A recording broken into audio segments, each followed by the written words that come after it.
नमस्कार, सुप्रभात. मी CA Sharmishtha Ghaisas, master अजिंक्य शेखदास स्मृती foundation या संस्थेच्या द्वितीय वर्धापन दिनाच्या सोहळ्यात उपस्थित असलेले सर्व मान्यवर, हितचिंतक, सुहृद या सर्वांचं मनःपूर्वक स्वागत करते. आज या कार्यक्रमाची सुरुवात करताना या संस्थेच्या स्थापनेपूर्वीपासूनचा प्रवास माझ्या डोळ्यासमोर उभा राहतोय. साधारण 3-4 वर्षापासून निलेश आणि मी एकमेकांना ओळखतोय. या संस्थेची स्थापना झाली त्याच्या आधीपासूनचा हा प्रवास आहे असं म्हणू शकतो. साधारण 3 वर्षापूर्वी निलेशने या संस्थेची कल्पना माझ्यासमोर मांडली. स्वतः त्या प्रसंगातून गेल्यामुळे या दुर्धर आजाराशी झुंजणाऱ्या मुलांना, त्यांच्या पालकांना शक्य त्या सर्व प्रकारे मदत करायची हे त्यांच्या डोक्यात अगदी पक्कं होतं.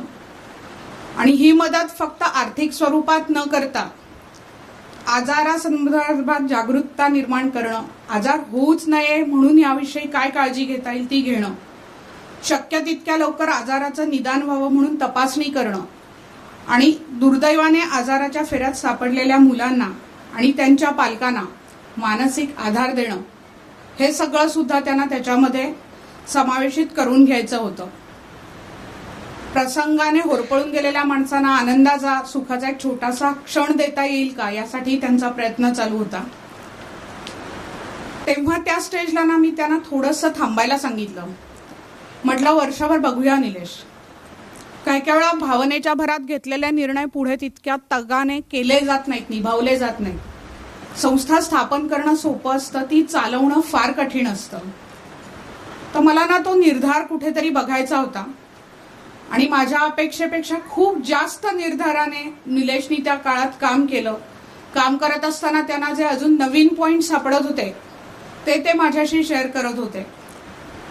प्रज्ञांची साथ ह्याच्यामध्ये त्यांना मिळाली. आणि मग आपण मार्च 2024ला मास्टर अजिंक्य शेखदास स्मृती फाउंडेशन या संस्थेची स्थापना केली. त्यांचा जो निर्धार होता, काम करण्याची जी मनापासूनची तळमळ होती, तो या संस्थेचा पाया आहे. दुःखाच्या एका परमोच्च बिंदूतून सुरू झालेला हा प्रवास आज कुणाच्या तरी डोळ्यातले अश्रू पुसायला मदत करतोय, कुणाला तरी एक आनंदाचा क्षण देतोय, कुणाच्या तरी दुःखावर फुंकर घालतोय. त्यांच्या वेदनांचं जे दाट असतं रे, ते आज कुणासाठी तरी मायेचं पांघरुण म्हणून काम करतंय. अजिंक्य ही केवळ आज एक स्मृती नाही राहिली, तर एक संस्था म्हणून ती अजरामर झालीय. त्याची सद्भावना आज कितीतरी लोकांपर्यंत पोहोचतेय. आणि आजच्या कार्यक्रमाला उपस्थित असलेले जे सर्व लोक आहेत ते निलेश आणि प्रज्ञाशी या सद्भावनेतूनच जोडले गेलेले आहेत. याचं सगळं श्रेय निलेश आणि प्रज्ञाला आहे. आणि या प्रवासात मला सहभागी करून घेतल्याबद्दल मी त्या दोघांचा मनःपूर्वक आभार मानते.